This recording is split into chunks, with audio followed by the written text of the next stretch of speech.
Okay, I suppose I'm starting now. Hello, good afternoon. Hello, hello, hello. It is 2:30. So yeah, I had a day that involved me going and getting a certification test done, and I passed, so I decided to take the day and just kind of come down from that stress. Um, I've changed things around a little bit. I've kind of reorganized my office, my painting studio, so that I'm on a slightly higher desk, and all of my 3D printing stuff has been moved, and my desk is set up a little funky compared to what I'm used to, so I'm going to try and get used to this and see if this is how I want everything to be set up. And yeah, we'll see how all this goes.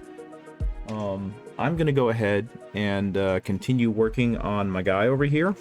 I've added a palette cam, which I don't know how good or bad this is going to be, but I figured that, you know, a big part of the painting process is getting to see how someone is, you know, mixing their colors and what their colors look like and their paints look like. So I figured, since I found an old webcam, that I might want to go ahead and do that, and you guys can see what a monstrosity my wet palette is. But yeah, beyond that, I'm going to go ahead and continue. I think I managed to get the camera in a slightly better place simply because the desk is higher up, and I attached a joint connector to the joint connector to the joint connector. So the camera's a little lower than it used to be, which means that hopefully shots like this will be a little bit better. I don't know why it's still trying to autofocus, because I definitely have it set to not do that. But yeah, that is the hope, is that everything just kind of looks a little bit sharper, and I don't need to do as much to make this all look good. So I'm gonna continue painting this guy as best I can. I don't like how that goes. Can I put that down any further? I cannot. Interesting. The video is showing up a little bit lower on the screen than the video capture device. Why is this being funky? Give me a second. Let's see if I do that. Yeah, that's all about right. But if I pull this into the kind of look at it, it starts to disappear in the camera. That's okay. I think this will work for now. And if it doesn't, then I'll go ahead and change it again. I wonder. Give me a second. See, this is kind of what this is for, to allow me to field test a lot of this and see how well it's going to work. Can I? Yes. There we go. And now I have a better view of him. You have a better view of him. It looks like we are good to go as far as I can tell. But let's see. Do I need to sharpen up a little bit with the camera? That might be good. So yeah, this is probably the clearest view that we've had of him in a little while. Hopefully you can kind of see. I actually went back because I wasn't too fond of how orange he was. So I've gone back with some of the Averland Sunset and some of the orange, and I've blended it down more so that there is still discernible layers, but more of it is the Averland Sunset color, as opposed to how much of it was that burning orange color that he had previously. And I'm actually going to highlight it even further with Dorn Yellow and Averland Sunset mix, and we'll see how all that looks together. But yeah, that is where he is right now. I'm going to go ahead and get the paints all set up. And actually, let's see if the auto zoom will work, if it will be respectful today. Because that's been the biggest problem with this stream, is making sure that the auto zoom is not being a jerk. Nice yellow. Dorn Yellow, and I'm not sure if you're gonna hear the mixer, what is that the heck, vortex mixer, but I'm still using it to mix all of my paints, so we will see. There we go. That's gonna be good. Now, one of the reasons why I switched desks is I was struggling a lot with how low my previous desk was, because it was like a computer desk, and so it was a good 4 or 5 inches lower than this one, and that meant that I had to shrimp my body a little bit to kind of have a support for my painting, and that also meant that I was always on the corners of my elbows, And after a while, especially with last stream, it really starts hurting the joints around your elbows and the nerves. So I got tired of that, and I switched everything around. I spent the last hour and a half, I guess, working on all this. But I think it's going to be okay. I moved all my 3D printing stuff off of a corner desk, and now it's all sitting nice on a long desk, which, I don't know, I may change that again, but who knows.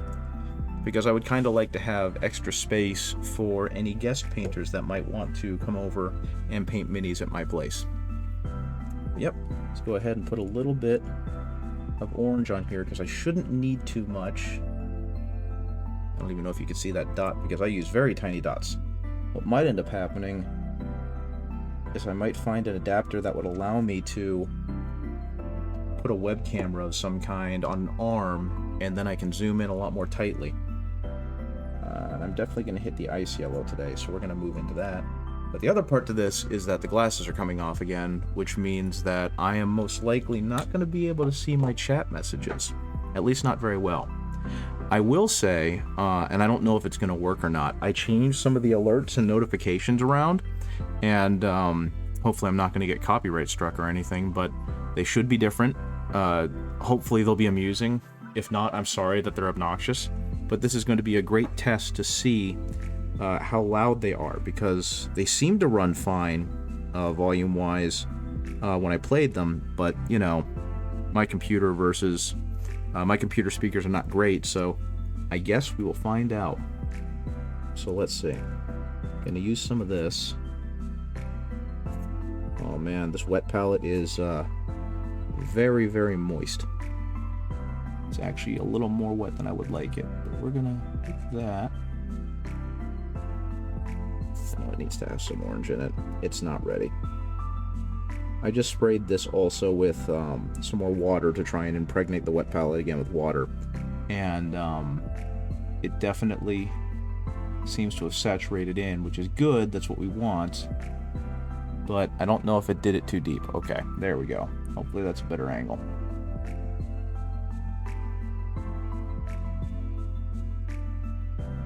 So yeah, hit that with that saturated, with that yellowish orange, which will then build back up into a much brighter orange. There we go. And let's see. Do I need to move over here? That looks okay. I think the last thing I was really working on with this look, with this new color, was the backpack, and I had not finished that. So I'm going to give that a little more attention before I move on into the straight Averland Sunset.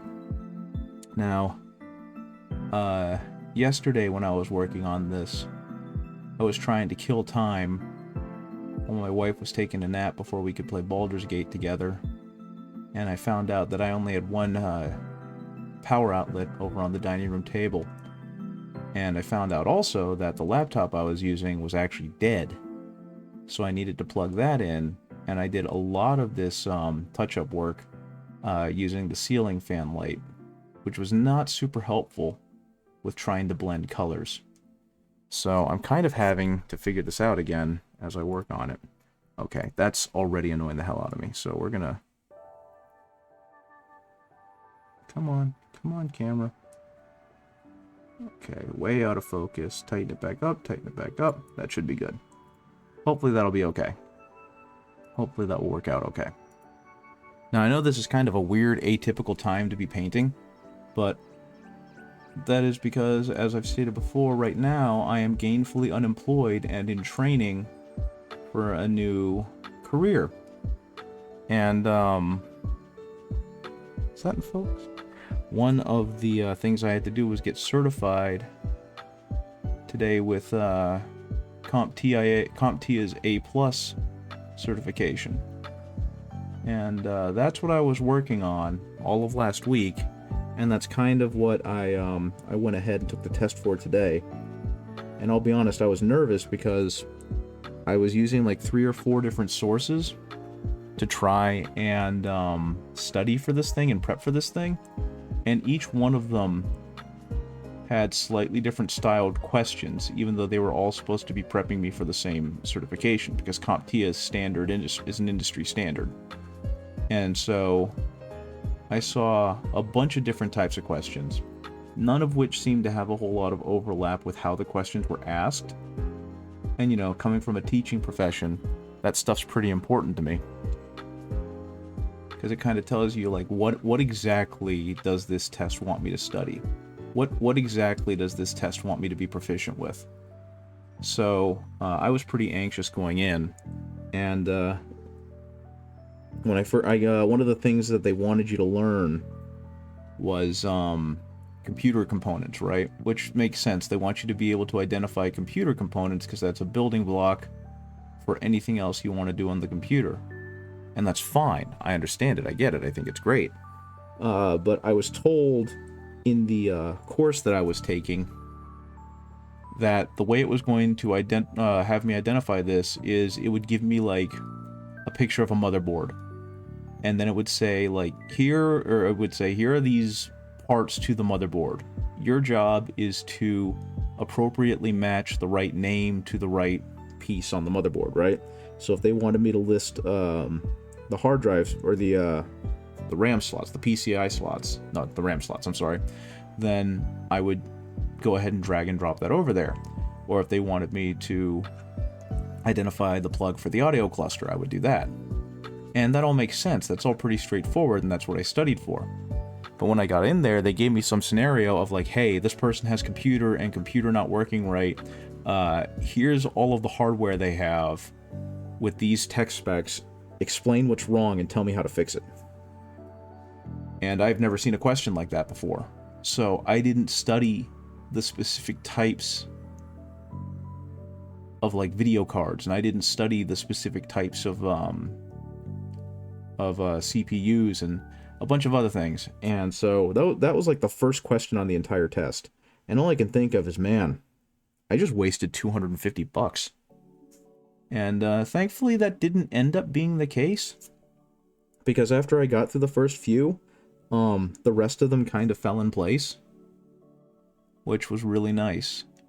And while there were some that I feel like I could have learned better or could have retained better, I did just enough to pass, which I hate saying because I've never been a just enough to pass kind of guy. But I don't have to worry about taking that test anymore. At least not without some years of practical application behind it. That would definitely make it easier for me to remember the answers to some of these questions. So hopefully, when I have to recertify, if I have to recertify, I'll have experience in the field that will provide me with, you know, far more reinforced knowledge than 2 weeks of cram school. Because that's essentially what I did to myself. Okay. Honestly, there's not a whole lot left for me to do here, other than smooth out some of these blends so they don't look quite so rough. So that's kind of what I'm doing, and it's hopefully at least somewhat visible, as I'm trying to smooth out in some of the places, like underneath this thigh, which I'm not sure if anyone would actually see, the transition between the dark shadowy maroon color and the Averland Sunset Yellow and Orange Yellow is not that great. So I'm going back to try and make it so that there's a little bit more graceful a transition between these colors.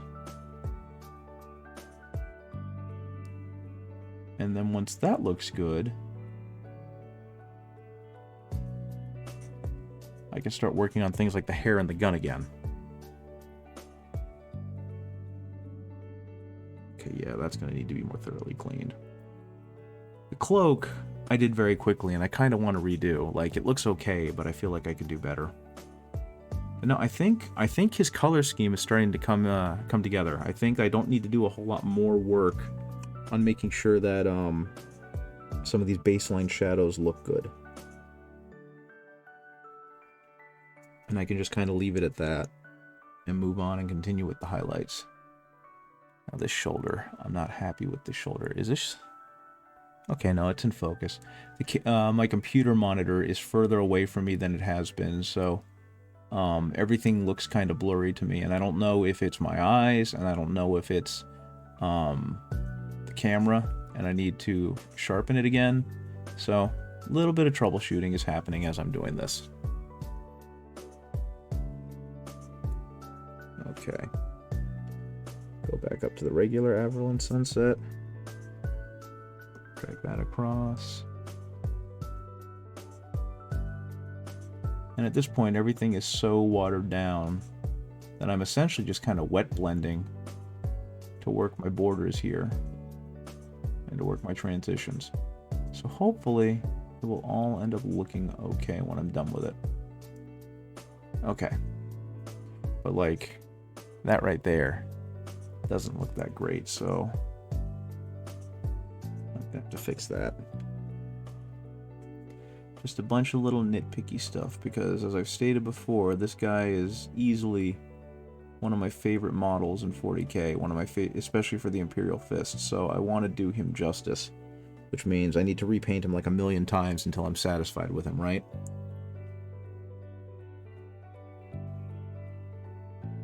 Hopefully that won't be the case. Hopefully I'll reach a point where I'm happy with him and I don't have to continue to go back to him. Okay, I think I can go back and hit this because that orange is a little too prominent there. Give it a little bit better a transition away from the orange. There we go. Same with back here. I can definitely give it a little bit better a transition away from the orange on the back of the shoulder pad.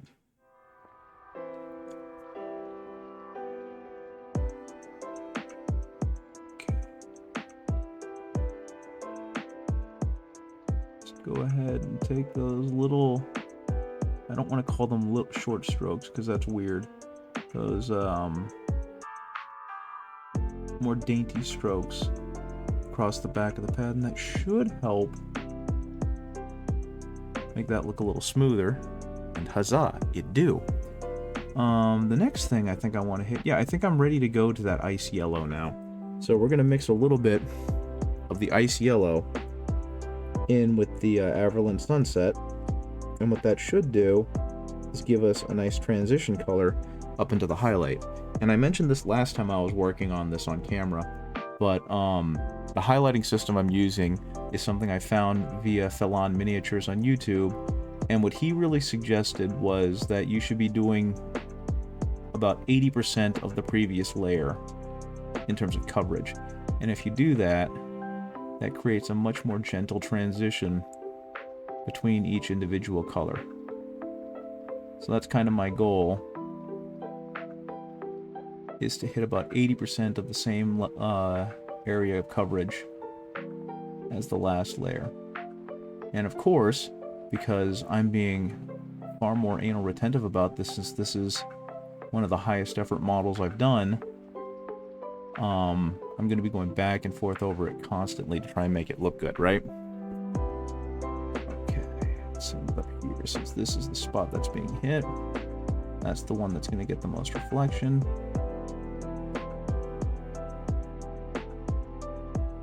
And again, another thing that I needed to be better about, that you start learning when you're trying to do these transitions, is the direction of your brush stroke. I don't want to have it end in the darker color, because that's where the paint will gather and pool, and it'll leave you with this ugly coffee staining, right? Which is not what anyone wants. Because that's what makes your blend layers look really clumsy. Nice yellow into that Averland Sunset again. Wick it off on your finger, on your paper towel. That's a little bit too stark a difference. Add some more Averland Sunset into that. Wick it back off. Dull that down just a smidgen. Same kind of thing right here. Okay.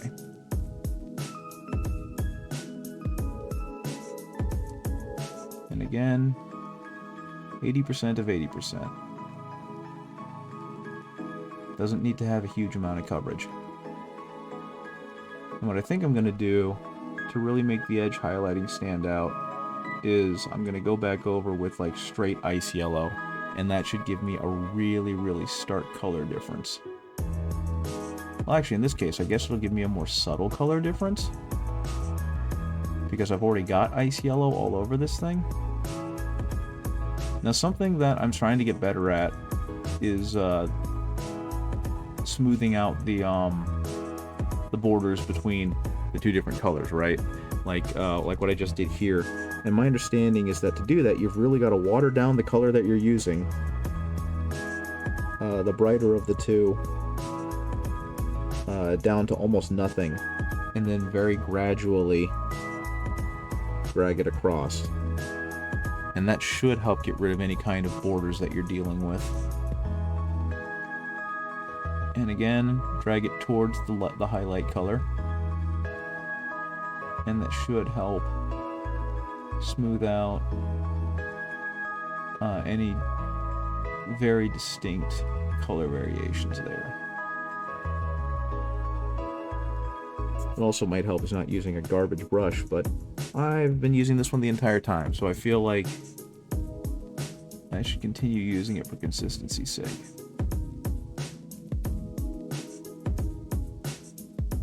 Yeah, there we go. That'll dry a little bit smoother. Hopefully, maybe. We'll see.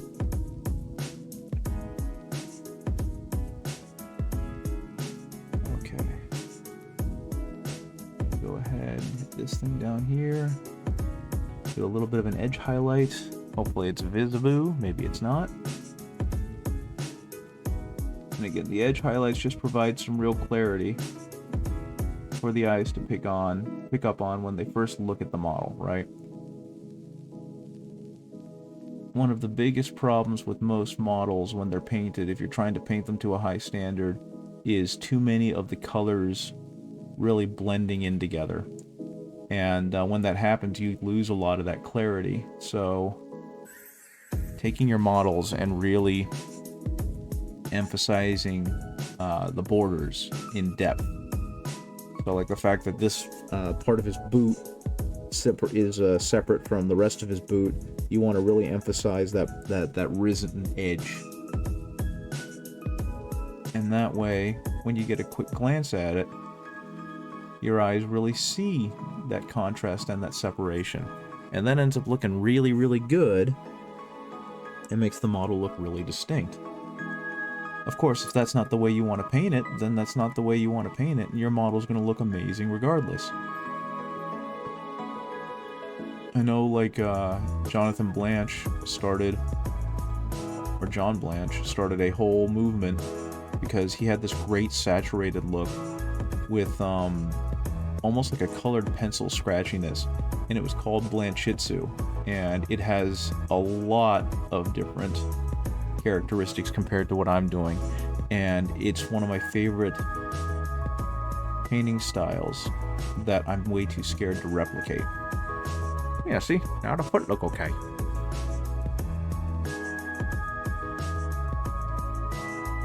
So, I'm not saying that you have to paint the way that I paint, because that's really presumptuous and arrogant of me. But that's kind of where current trends are with it now, I believe.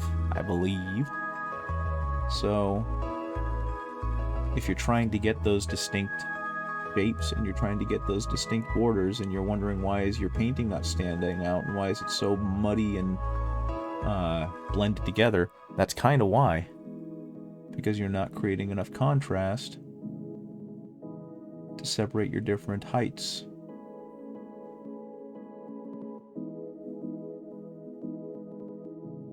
And in doing so, it's definitely going to make your painting stand out and make your layers stand out, right? Okay.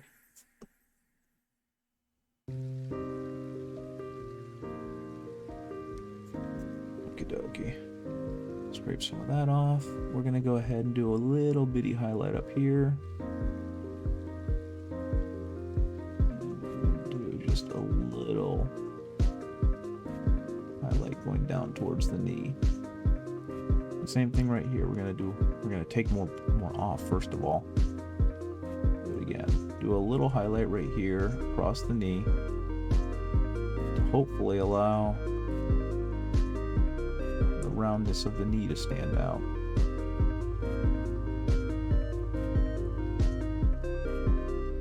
I don't know if you can see it on the camera, but there's a little bit of beading starting to happen near the bottom of the stroke because that's where most of the moisture is being deposited. And that's just not a look you want to have.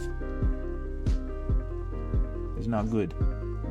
So what's going to happen is once this all dries is I'm going to have to go back over it with the previous color, and that should help bring it back down. Maybe with a little less paint and a little more water. There we go. That way I can just kind of soften these borders.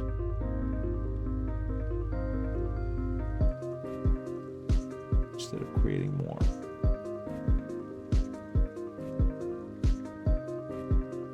And so what should happen, hopefully if I do this right, is over a couple of layers, as they dry, it'll create a softer border between the highlight I just did and the previous layer, and that'll look a whole lot better. That's kind of the plan, at least. Now, something I've mentioned before and I'm still having a really hard time with is brush maintenance, right? So I've had Kolinsky Sable brushes for a while, and I've clearly been painting for a couple years, but I cannot for the life of me get a brush to last more than a few models. And I don't know if it's just because I'm being way too rough with the brush.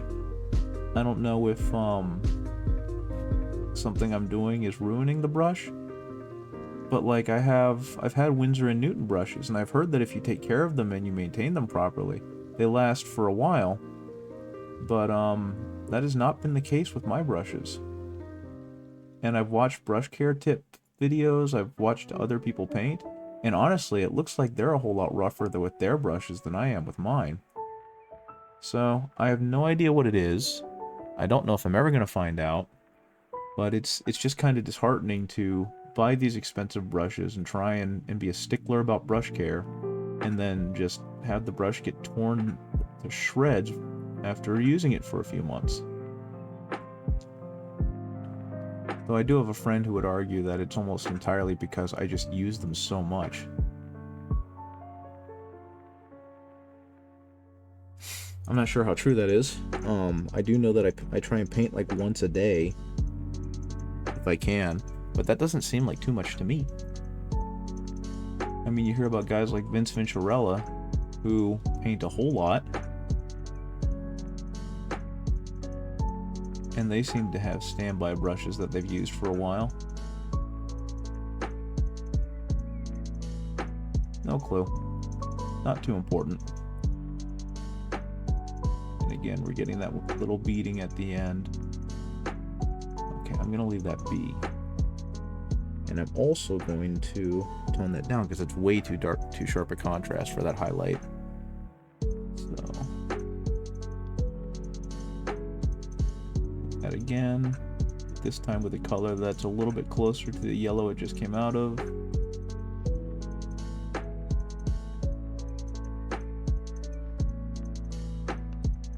And hopefully, it'll look a little better.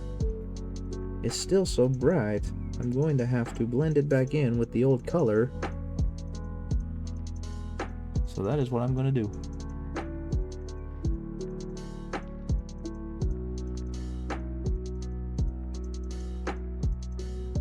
I know, captivating stuff watching a guy just fight back and forth between a bright border and a highlight compared to the last color, right? Absolutely fascinating. There we go. That'll be okay for now. I might have to clean it up after I finish streaming, but I'm not too worried about that.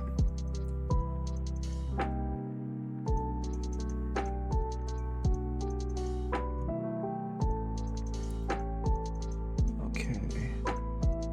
I think I want to hit the rest of this leg. I want to keep going on leggy before I move anywhere else, because I have a habit of being real scattershot about where I choose to paint, and that constantly gets me in trouble because I forget what I'm doing. So I'm going to very gently provide this highlight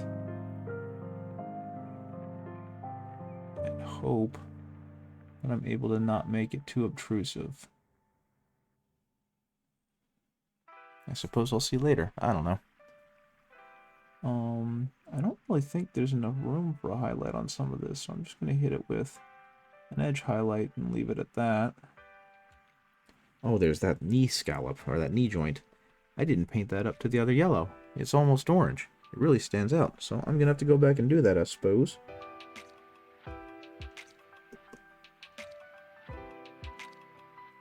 Okay. Now again, same thing.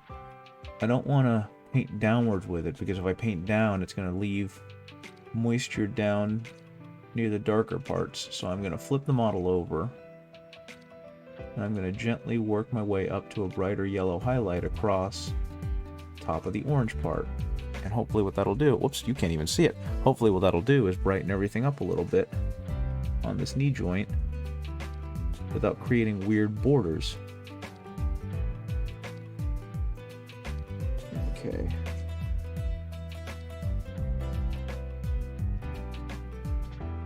That'll do.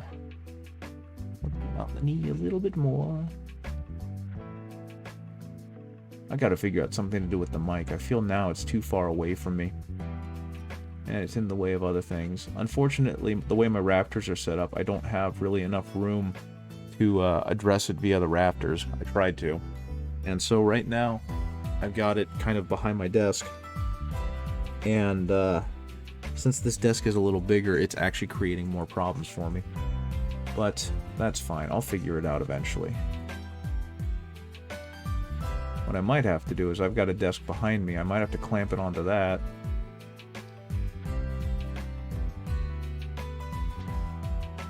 And have it go over my shoulder. There we go. And a little bit right here to give it a highlight. Neat. Yeah, that looks a whole lot better. Now let's go ahead and hit this hip one, right?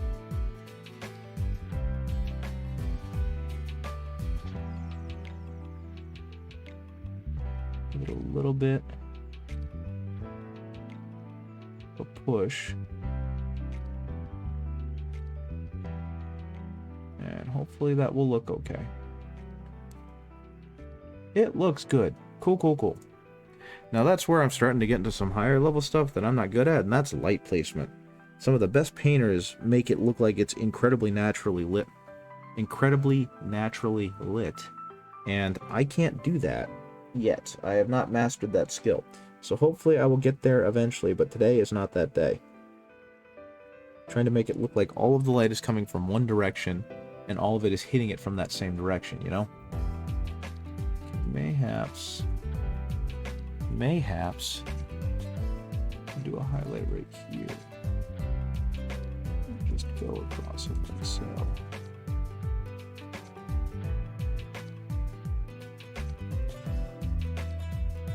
And that should be good. So I've mentioned before that my wife and I have been playing Baldur's Gate, and they just released a new patch for the game, and I keep reading that the patch is causing some major problems with progression. Like, they're starting to have these issues where certain quests are glitched, and if you get to the glitch, it basically locks you out of the rest of the game, because you need that quest to be done so that you can continue along in the main campaign. And it's like, well, that sucks. And so I've been really scared to play it. But I played it again last night with the wife, and I was really tickled because we found out that one of the characters' romance options makes them exclusive in Chapter 2.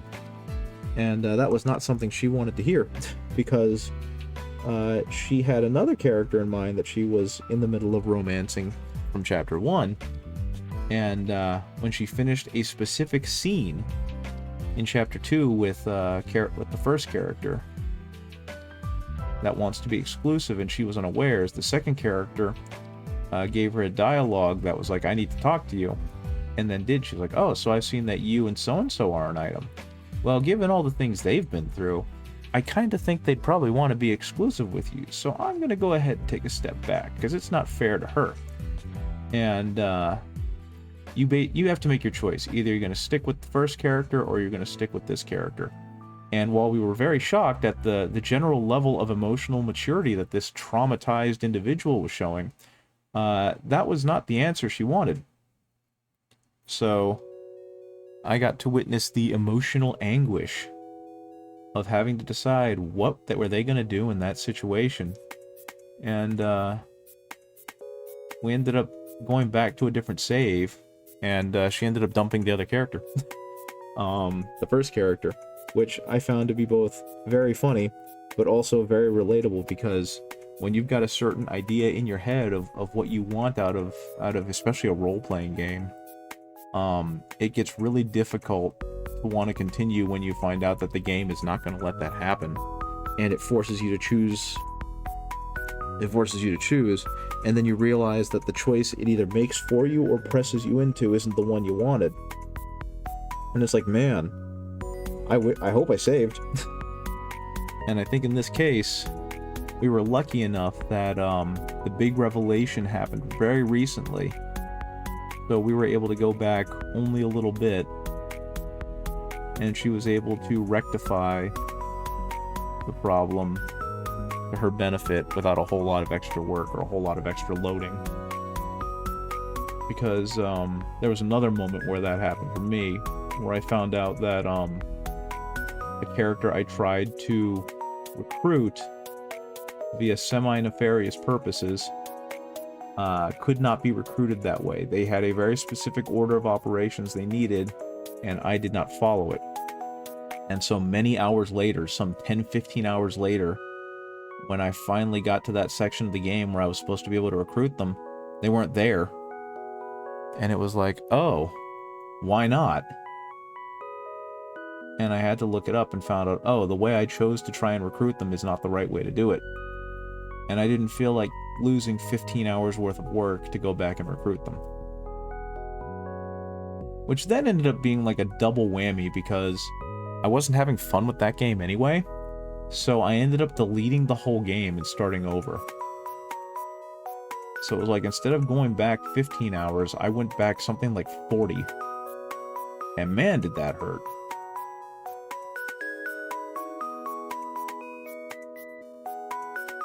Okay, yeah, that's starting to look pretty good, I think. By and large, the leg, I don't want to say it's done, because it's clearly not. I've forgotten parts on it. The leg, though, is looking pretty good, which means that I accidentally let myself wander and I moved up the left side. Admittedly, I think I might have done more than I thought I did, because this does look pretty okay. Yeah. No, I think I can move on. I think the rest of that will be fine. Okay, so we got this brightness happening, which feels great, and we're going to continue to hit some of these spots with some increased brightness. Just a little bit. We don't want a whole lot, especially because these are supposed to be highlights, right? And for your highlights, you just want to have a little bit of brightness, because otherwise it doesn't really read as though the light is focusing on a central spot. It reads as though the entire armor has been painted a neon color, or a washed out color, and that doesn't tend to look very good. You can kind of see it actually under here. Because of how this is all done, this part reads really bright because it looks like a highlight spot, right? So hopefully this will all end up looking really nice and shiny when I'm done with it. Clearly not to the level of Jose da Vinci and just like the beautiful, beautiful orc armor that he ended up doing, but about as good as I can make it. Oh no, I did this wrong, so this is going to have to come back. Yeah, I'm going to have to walk this one back a little bit. Not as bad as I thought. Okay, that feels less bad. Okay. Yeah, what I'm kind of impressed by is how well the mic is keeping up with me. Because I'm talking down to the table, and I'm talking into my arm. So the fact that the microphone and the closed captioning service has been able to generally keep up with what I'm ranting and rambling about is, to me, quite impressive.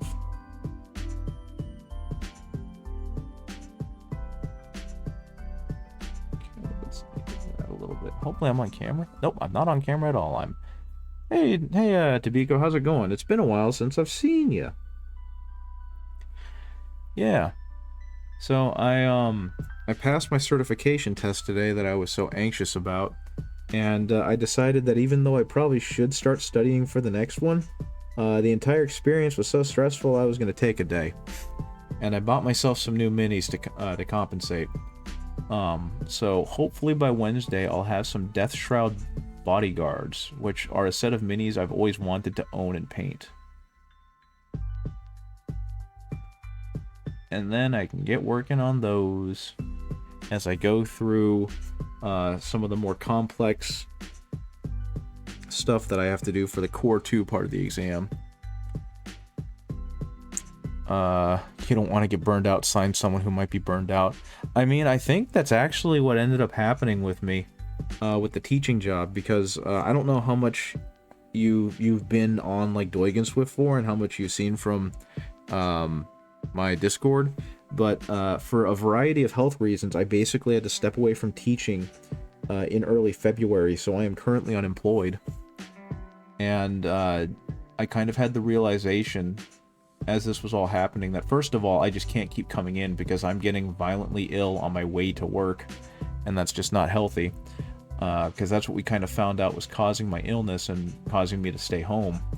But at the same time, I wasn't helping anyone by letting that happen, or by having that happen. I'm not going to say letting that happen, because I wasn't letting myself get ill.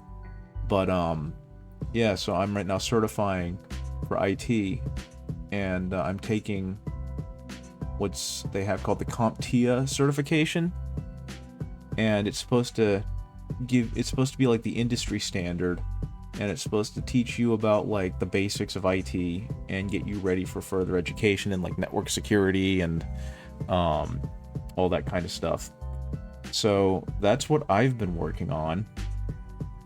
And the baseline class, the A+ class, is supposed to teach you about like all of the things. It's just your intro to everything in information technology. And the Core 1 is the very basics. It's the, you've never worked on a computer before, you've barely seen computers, you might understand how your cell phone works, but that's about it. And it goes all the way up to troubleshooting, putting together a CPU, virtual servers, that kind of stuff. And I've never heard of half of this stuff, so it was like a 30-hour class that I ended up taking over the last few weeks, and or last 2 weeks, and I studied like a madman and really tried to knuckle down and get it all done, because I don't want to be unemployed any longer than I have to be, because, you know, especially since it was a request for termination, I'm not exactly getting unemployment. But I went ahead and took the test today and found out that, like, even though the class I took was very comprehensive, it was prepping me for questions that were not of the same style as the ones on the test. And so that was immediately disheartening, because the test was $250 US, and if you failed it, my understanding was that you couldn't retake it for 6 months. So my immediate thought was, well, I guess I'm gonna have to work at a factory or at a warehouse or something, because I'm gonna fail this thing.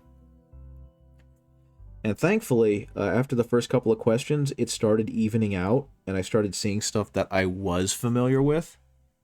But unfortunately, I also started seeing a lot of stuff that I wasn't familiar with, or that because of how the test was structured, it wasn't the stuff that I studied. And I was sweating bullets by the time I was done with it, like, oh my god, I'm gonna fail this thing and I'm gonna have to redo it. And the only consolation was that I thought that you had to have a 6-month waiting period before you can do it again, but I found out that no, I can actually retake it the next day if I really want to, for a nominal fee of $80. And then if I fail it again, then I have to wait 2 weeks. But it's like, I'd really not like to spend more money than I have to doing these stupid tests. And so I finished it, I went back over it, and then I hit the submit button, and then I got a notification immediately saying, hey, before you get to see your results, how about you do this survey? So I'm at this point incredibly anxious because I don't want to do a survey. I want to see if I have to spend another $80 to retake this test. And I get through the survey, and then I get another window that's incredibly blasé. There's nothing on it that tells me that it's anything more than the last couple windows until I notice there's a score on there. And I see that I needed a score of 675 to pass, and I got a 677. So by the skin of my teeth did I pass that exam. And I mean, I'm going to go ahead and, you know, toot my horn a little bit, because I did a 30-hour course in 2 weeks and learned it well enough that I was able to pass the exam for it. But at the same time, that whole experience was so stressful that I decided I was going to take a break, at least for today, before I start getting into the CompTIA 2 stuff, Core 2 stuff.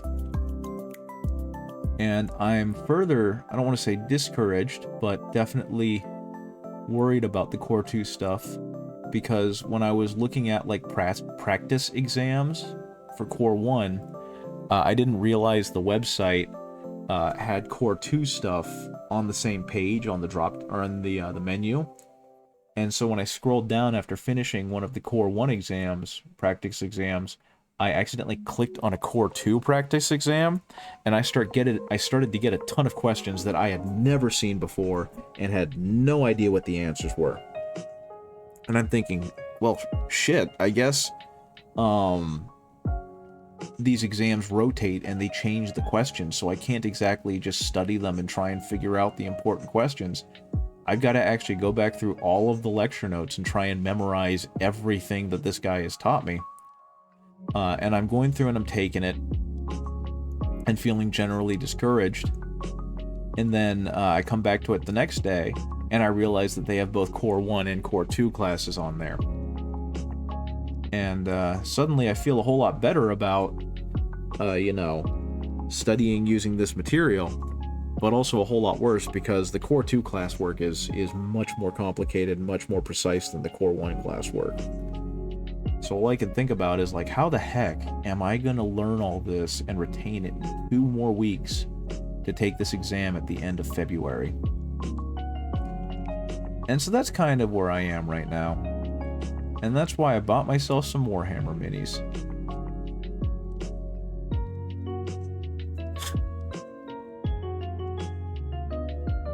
And so we'll see how all of this goes tomorrow, I suppose.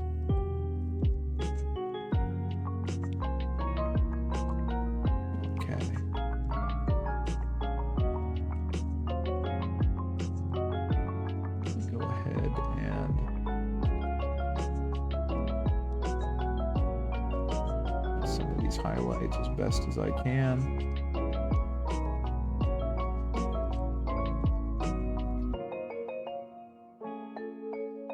Good news is you don't need certifications to work in IT, but they can help. Yeah, I keep forgetting that. Like, that's something that I'm aware of, but it's like, I got it in my mind that I need them. So, that's probably something I should remember. Because my goal was that I was going to get the Core 1 and Core 2 certifications. I actually bought 4 classes worth of stuff. I bought the Core 1 and Core 2 coursework and lectures, and I bought the lectures and coursework for Security Plus and for Network Plus. And my original goal, because I guess I'm insane and really ill-informed, was that I was going to do all of the coursework, just like, since I'm not employed, so I don't have to worry about work or anything. I was going to do 1 course a week and like take the certification for each one at the end of each week. So because I figure, you know, they're each about 30 hours long, I just need to knuckle down and do like 5 or 6 classes a day, and then at the end of the week just go ahead and certify. And as I'm midway through that first week, I'm like, I can't do this. This is taking way too long. And so now I've readjusted, and I'm going to finish Core 1 and Core 2, and then I'm going to try and get some like help desk job in IT, and do the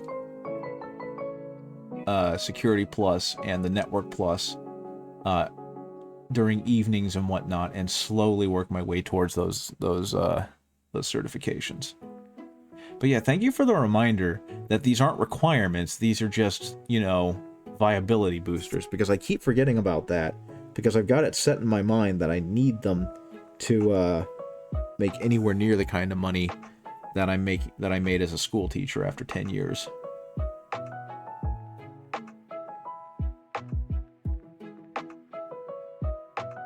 That's definitely some kind of relief, because I figured especially if I had to retake the dang thing, that I was going to have to work at, like, post office or something in the warehouse, because I don't want to have another job that requires the same stress levels and mental load as being a school teacher while I'm trying to study for this thing. Well, these things. So I don't know, have you had... You're... I forget what you do. Like, what your job is. I think I'm getting you mixed up with... Man, I'm just forgetting everyone. Pilkey. I know Pilkey is like an independent programmer, but it's kind of... I don't think I've ever actually asked you what your occupation is, what you do to make money. So... I'm not sure if I should be asking you for any kind of career advice.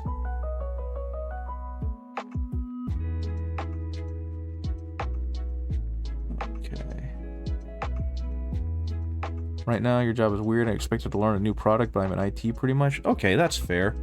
So I don't know. What is your opinion of my current strategy, my current approach to what I'm trying to do? And how would you suggest I get into this field?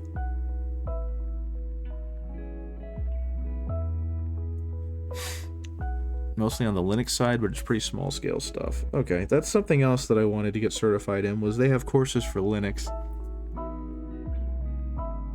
Because I've never used Linux before. I know of it. I've heard it's a really good lightweight system to learn, and it's flexible, but it's never something. Do you know what you want to focus on in the field?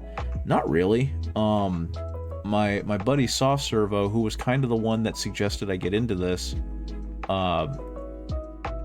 mentioned that the place to go if I want to have some kind of stable, like really stable income, is like network administration. And so that's kind of where my brain's been, is work my way up to becoming like a systems admin or a network admin.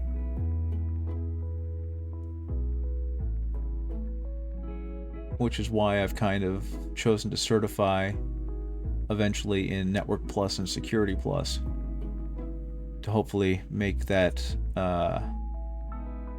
you know, a future that I can look forward to. I believe his younger brother works as like a security admin somewhere, or a network admin. You'll probably want to look into the Cisco certifications. Yeah, that's another one. The local college actually offers summer classes in those, and while I'm not going to do them now, that's definitely somewhere where I'm going to be going. And I know that Cisco, there's a class that it's like an $800 course, but they also help you get certified in Cisco. So I feel like once I get a little bit more actual experience in the field, that's going to be the next step, is getting Cisco certifications. Now what that means, I have no clue, because I don't even know what the acronym for Cisco is, or what the meaning behind that word is, but it's apparently where I want to go, so that's going to be kind of a long-range step. And hopefully I'll get to a point where financially I don't have to worry about anything, because I've been living on a teacher's salary for a decade, and that's where my general comfort level is. And I don't plan on... Yeah, it's a brand of network stuff. I think that was my understanding of it. But my hope is that I can continue living at this level, this budgetary level, for a few more years, as I can rectify some things and stabilize some things with like my wife and my budget. And then I can just be happy that I'm making a lot of money. And that my financial security is somewhat guaranteed.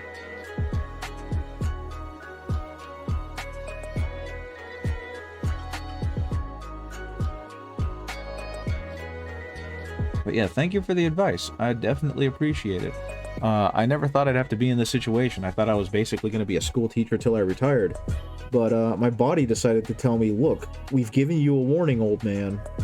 And you haven't been listening, so now you're just going to vomit all the time.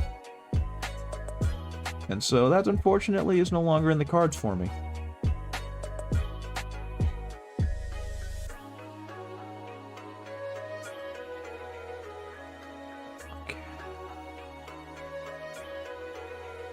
But yeah, I was pleasantly surprised to find out that the courses offered at the local community college are actually eminently affordable. IT works in the States can see a lot more than over here. Yeah, that's my understanding. And another big part of it to me that's really appealing is that it can be very remote. And I prefer being here. I spent a lot of money on this house. I want to be here. And I'm sorry to hear that they don't pay well over there. I kind of figured IT was one of those jobs that if you got into it, you were going to be making decent money regardless of where you were. Oh man, I'm not even on camera. I have a new setup. I completely kind of blew up my studio downstairs today when I got down here. And so I'm trying to relearn everything and where everything is. And admittedly, it's been a little bit difficult. Okay. Because I'm no longer at the desk I was even at. I've switched desks. That desk now holds my 3D printers. And I'm at a much older desk that was left behind in the house when we bought it. But it's much sturdier. And it's a little bit taller, so I'm not having to put my elbow joints on the desk to stabilize myself. And that's been kind of nice.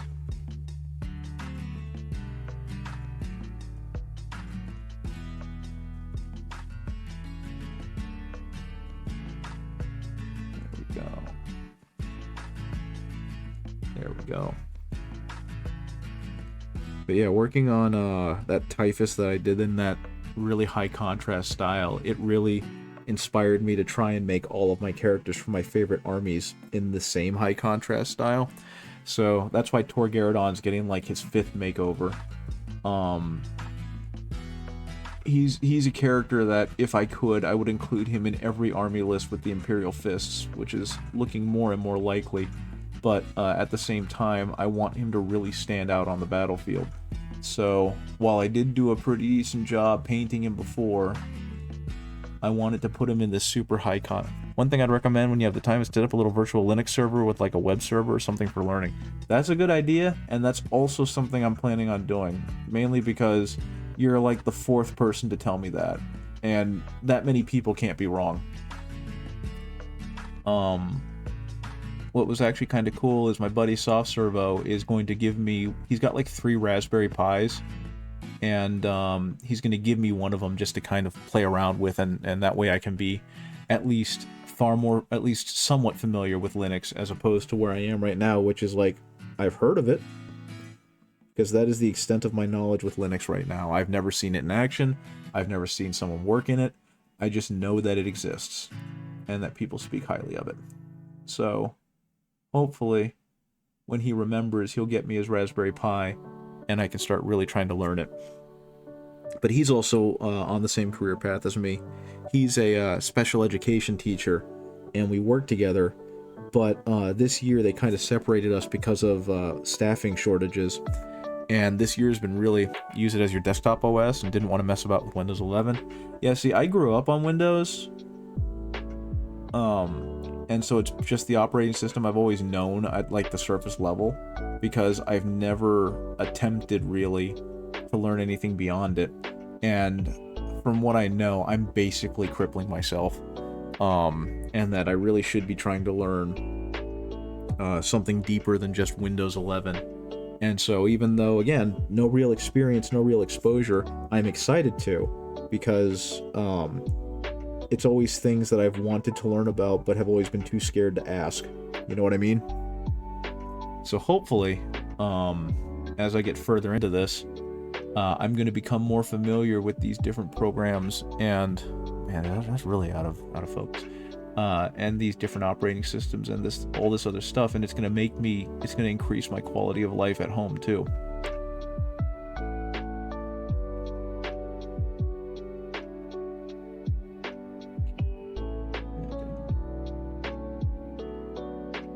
That to go as deep into there as possible. Yeah. Okay, so he's slowly getting these highlights done on him, and I'm digging it. My biggest issue is that for some of it, it's like, what part of this specifically do I highlight? Whoops, that was way too much. But yeah, I remember as part of the introductory courses I was doing, when they were talking about virtual computers and virtual servers, they were talking about the memory requirements, the hard drive requirements for like Windows and Mac versus Linux. And I think, isn't Linux like 1/10 the size on your hard drive? Because it's such a lightweight program in comparison.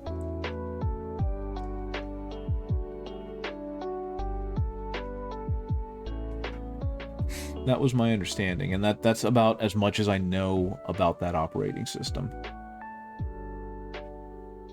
And my hope is that I'll learn more. Yeah, it can be pretty light. Cool.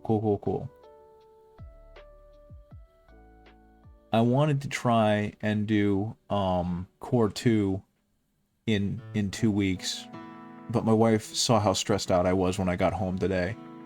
And she was just like, no, you're not.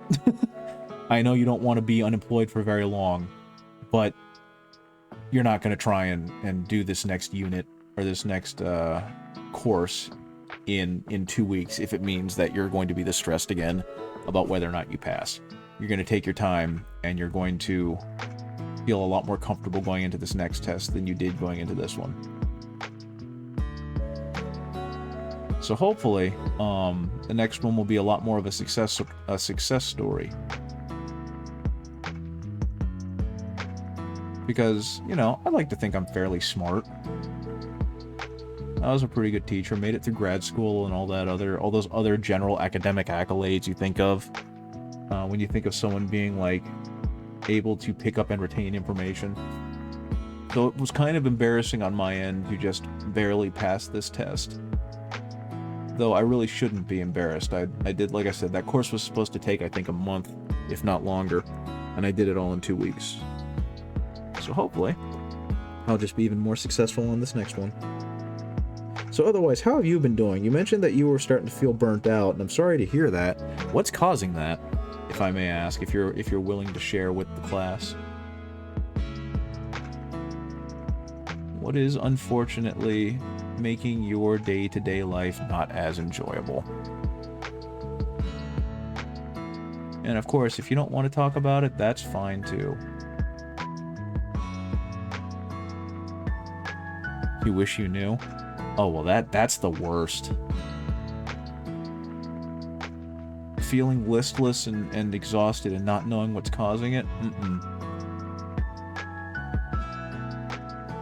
That's kind of where I thought I was this year, when the teaching thing started being an issue.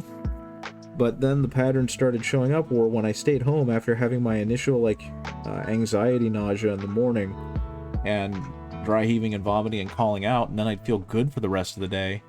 It's like, and noticing that on my longer breaks, my longer vacations, that I was feeling fine. It might be autistic burnout, which is weird. Oh man, I'm not even sure how I would address that. Like, what would be autistic burnout, if you don't mind me asking?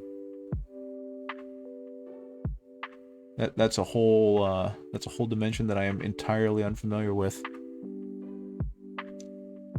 And it sucks to hear that you're going through it.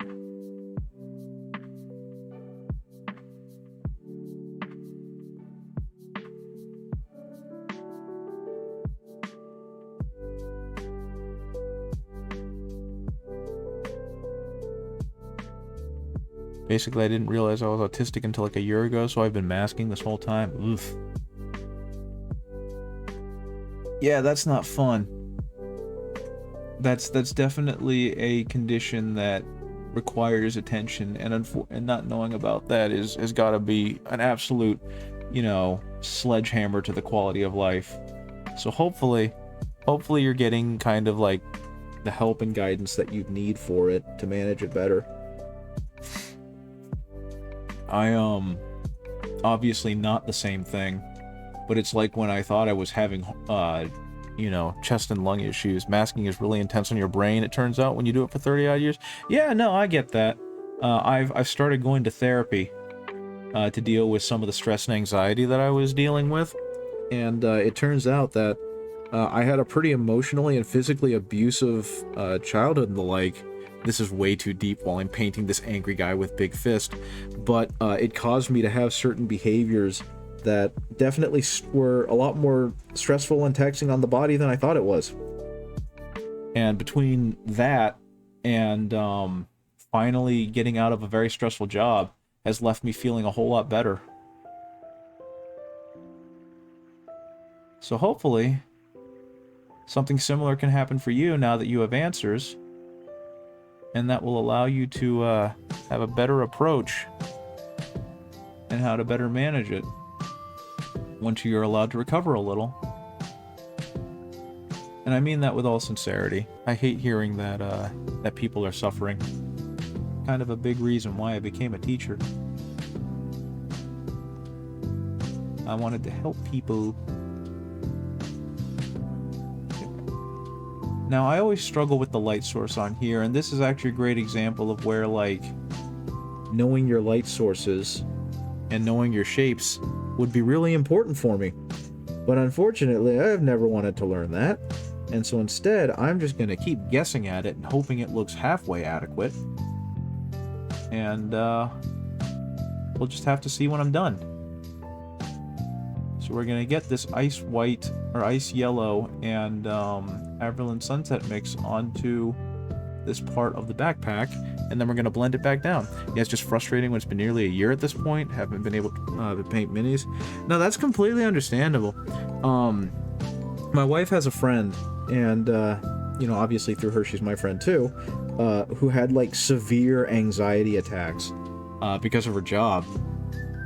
And she's actually been able to give me a lot of guidance and assistance with managing my stress, but she was a manager at Amazon and didn't realize until it was trying to affect her health that she hated the job, right? Like, it was causing her the same kind of anxiety, nausea that I was having, and she realized she needed to get out of this job, so she finally resigned and quit and got another job at another place, and things are considerably better. But she's told me, she told my wife and told me that, your symptoms and your stress triggers aren't going to go away like that. It's going to be a while before you feel better, right? Before your body unlearns the stress triggers that you've had. And for her, it took her over a year to be able to not have, like, miniature panic attacks when she'd hear about Amazon. So that's been encouraging for me, because it means that the lingering morning nausea and the like is normal. I won't let you get away with this, robot man. So, I mean, you had your body working one way for a year, for 30 plus years, and then you found out, oh, that's why it's like that. And so now it's going to take a little bit of time to adjust, but when it does, you're going to feel so much better that you're going to be thanking yourself for giving yourself this recovery time. At least that's what the hope is, right? Is that at the end of it, you come out of it in a better place.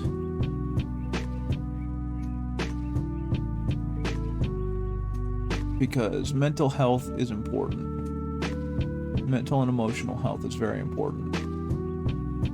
And it really kind of drives me nuts when people don't think it is.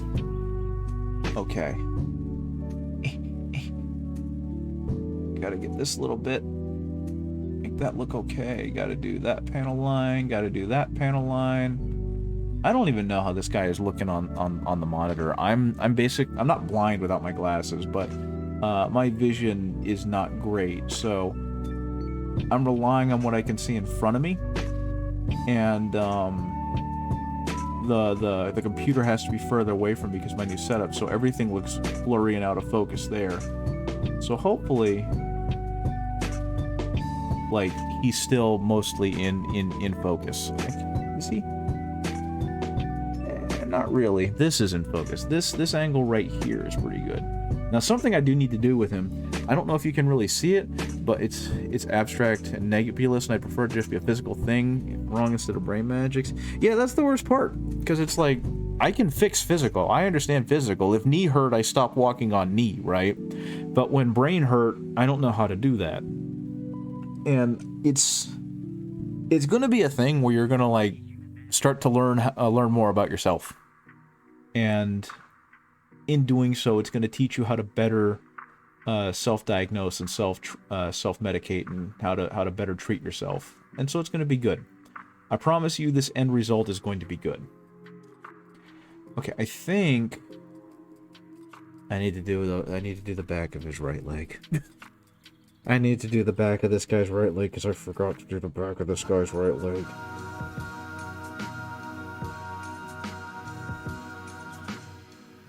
So yeah, don't get me wrong, not going to be easy, but eventually you and your brain will come to an understanding. And when it does, you're going to learn a lot about yourself and how your mind works.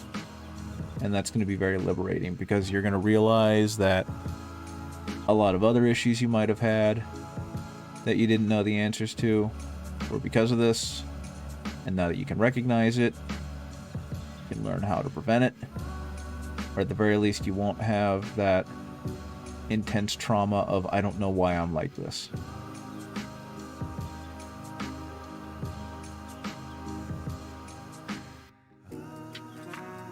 Okay.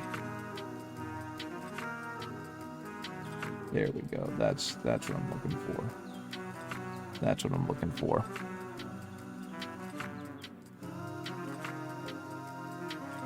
That's the kind of solidity I want out of that paint. And also, I apologize for the music track change, because I know I've had a specific type for a while, but unfortunately my my whatchamacallit account, my pandemic account, epidemic account, that's what it was called. Yeah, it ran out.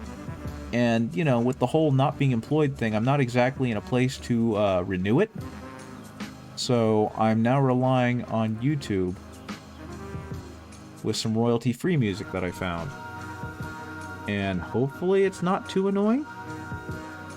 But it's definitely different than what I have been using. And I miss my old music. And I'm thankful I realized I was closing in on that deadline. So I downloaded a whole bunch of it, and now I just have the music, but I can't use it on stream.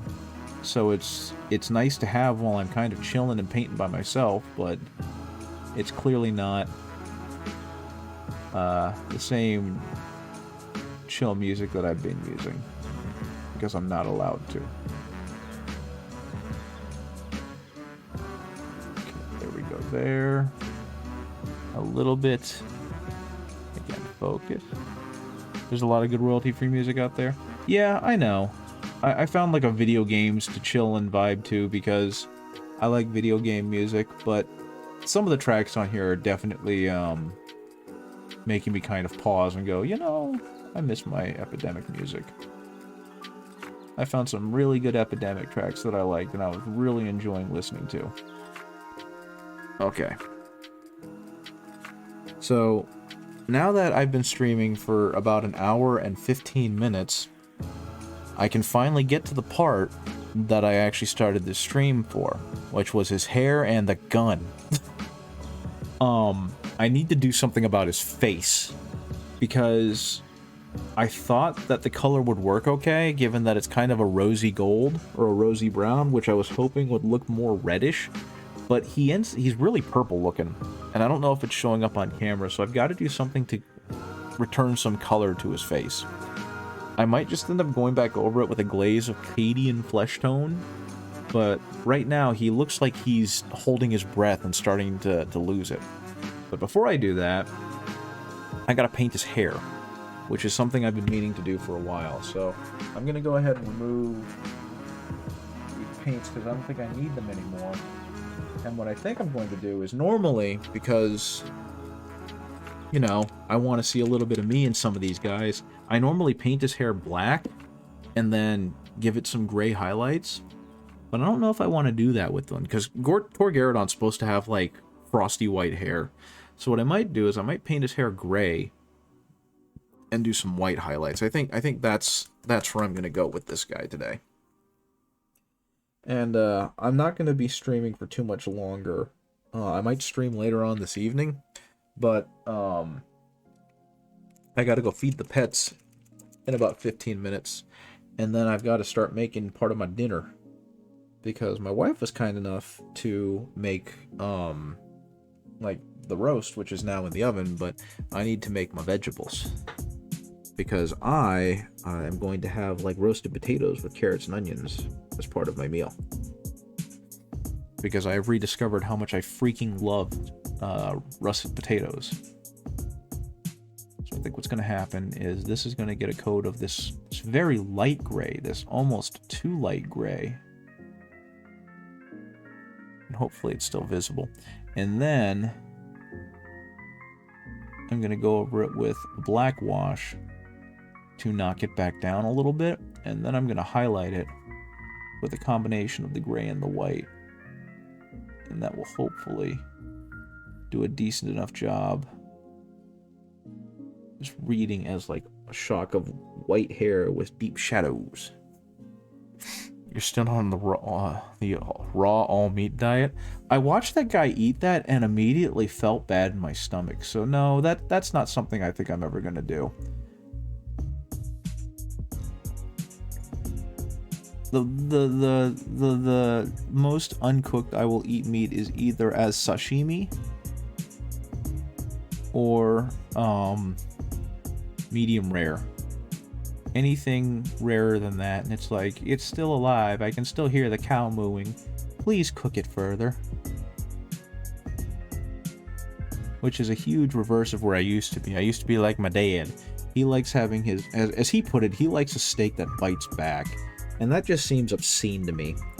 Why would you want to have a steak that's as tough as boot leather? Just eat a shoe, Dad. Yeah, his favorite cut of steak is a London broil, and that thing might as well just be a slab of shoe leather. There's a lot going on with a London broil, and it's not one of my favorite things. And then I learned how to cook it, and then it became one of my favorite things, because I know not to cook it until it's almost, you know, gray in the middle. Okay, you know what I didn't bring back over here that I should have brought back over here? I should have brought my hairdryer, because I usually use my hairdryer to help speed up the drying process of the paint. So, I don't know. I have, like I said, I'm using a cheap webcam to try and get a shot of my palette, just because I figured, you know, having a shot of the palette would be good, so that you guys can see what colors I'm using, but I don't know if I like it there. Eventually, I'm going to have a setup that actually allows my little guy to run around and do stuff, and I'll have a, like a monitor or something. But this is what I've got so far. Okay, so his hair is now gray. We're going to take a little bit, actually no, I'm not going to use the Nuln Oil. I'm going to use the black, and I'm going to water it down, and I'm going to make it almost a wash in itself, because the Nuln Oil is too runny, and there's not enough crevices on his hair to really make the Nuln Oil worth using.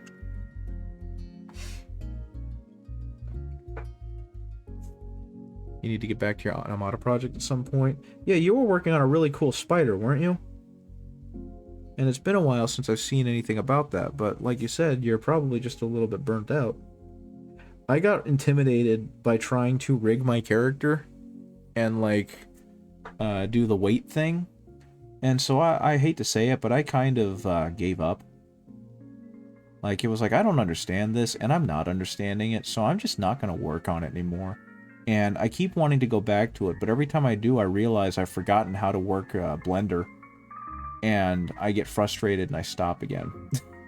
So eventually, at some point, I'm going to go back into Blender with a little bit more, you know, assertion behind my thoughts, and I'm really going to give it the old college try and do another tutorial and figure out how to use Blender, and then figure out how to weight and how to weight my character and give him an armature and all that stuff. I think, did you manage to get yours? You managed to get yours to the point of actual locomotion, right? He could walk, couldn't he? You had him animated for that? Yeah, I'm realizing Blender's not an easy tool, but I figured once again that it's just like, yeah, I can figure this out. There's enough tutorials on the internet. I'll learn this eventually. But I could never get him rigged properly, and that just became super frustrating, and I gave up. So, I don't even know if that's something I really need to do. Or if I can just download the animations offline, I don't know. From what I remember, Doig and Swift did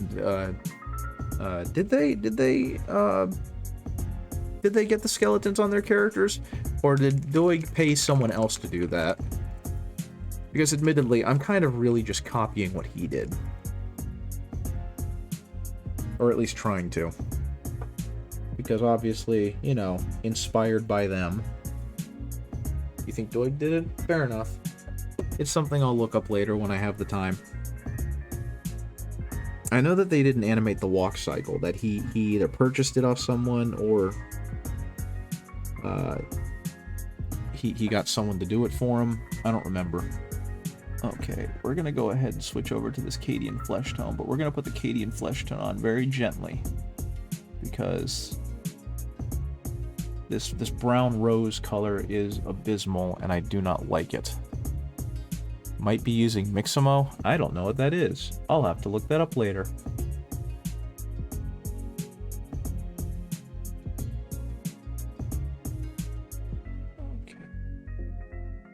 Unfortunately, I was not able to get to the gun today, but that's okay. So I think I might have mentioned it before, but one of my favorite things in the whole wide world about this guy is just how heavy jowled he is. He's got such a severe look on his face, and it's really aided by the fact that he is so jowly. Like, he almost looks like a Muppet. He almost looks like a Rankin Bass cartoon, and I dig that so much. Okay. Now, I think, unfortunately, his eyepiece is kind of in the way for me to do the rest of his face. But at the same time, it means that I don't have to do the rest of his face, so I'm just going to try and hit this all again and get rid of some of this odd coloration. Okay. But yeah, it's another one of those things. Once I have some time, I keep saying that, once I have some time, I'm really going to sit down and go through one of those YouTube tutorials and figure out how to rig a Blender character. And hopefully it'll eventually look good, and I'll be able to have some more fun whenever I start up a stream. Okay, now that his skin coloration is all over the place, this is what he looked like. His hair, honestly, I kind of like what the black did to his hair, because it kind of toned down the color quite a bit from that very, very light gray. And I think I think I want to just leave it there. Do I? I don't know. Should I make his hair any brighter? Do you think his hair should be any brighter, or do you think it's okay at this, like ashen gray, this dusty gray he's got going on? Because the next step for me is eventually going to be to do the grav gun that he's got strapped over his shoulder. You think it's okay? I think it's okay. I think there's enough color depth in there that it reads. But yeah, the entire dude's done in non-metallic metal. The only metallic paint on here is the color shift I used on this Alpha Legion who I shot in the head. Because I had an extra Alpha Legion sprue. I might redo the cape a little bit because I feel like the cape is lacking in depth compared to the rest of the guy. But I gotta say, I'm pretty jazzed with how he turned out. I like that I was able to give the knuckles on his power fist that kind of electric crackle. He's getting ever so closer to done. And I dig that. I just don't know what color I'm going to make the coils. I'll have to look at what a grav gun actually looks like. I know I need to paint the Aquila right here, which will be a nice red. But I'm not sure what I want to do with the power coil that they've got inside the grav gun. So that's something I'll figure out later. That being said, it's about 5 to 4. I need to get going because I need to clean up, and then after that, I'm going to feed my pets. So, thank you for joining me. It was good to see you again. Hopefully, at least for a couple more weeks, I'll be able to stream a little more regularly. Which is starting to happen, because I basically take the afternoon off. I do, like, 4 to 6 hours of note-taking and study. You missed all the tour action. A little bit. I mean, I had already gotten most of them done. I was just doing touch-up, but this is what the dude looks like now. I went ahead and decided to do, like, a high-contrast look that was inspired by Phelan Miniatures Typhus that he did, and a little bit by Jose da Vinci's, like, high-contrast yellow that he did, where he started with, like, an orange base. But all of him is done in non-metallic metal to try and make him really pop, and I did a lot of the highlights all over the dude and tried to get that done. I just did the hair, which took a lot less time than I thought it was going to, and then I was going to do his grav gun up here, but I've run out of time. So this is where he's staying for now. I think my favorite thing that I've done with him is that, you know, he's on the proper size base. I didn't like the one that he came with, so because I've used it so much, so I kind of made one of my own that I guess I'll touch up a little later. But when I'm not using him, I went ahead and magnetized the bottom of this base, and I made a display base with a slot, so you can now fit in like this. You just got your own Tor Garadon? Congratulations! This is the second Tor Garadon I've owned, and this is the 4th paint job I've given him. Because I've repainted him like 4 times.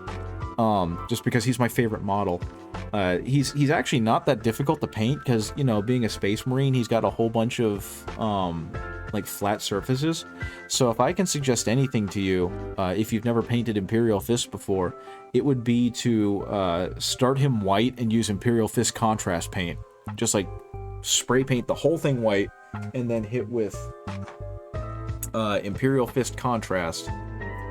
And if you don't want to do that, then, and you want to do, like, traditional methods, then spray paint him, kit bashed him, put Horus Heresy bandits on his fist, gave him extra nades, and a beaky. That's really cool. I really don't like the Tacticus armor very much, but I love the Gravis armor. I think its coolness outweighs how the changes I don't like in the Tacticus. But yours is probably going to look really freaking cool. Did you give him the Horus Heresy bayonets on these 2 pistons right here? Because if so, that's freaking awesome. And that's actually something I should have done. I should have given him some extra grenades.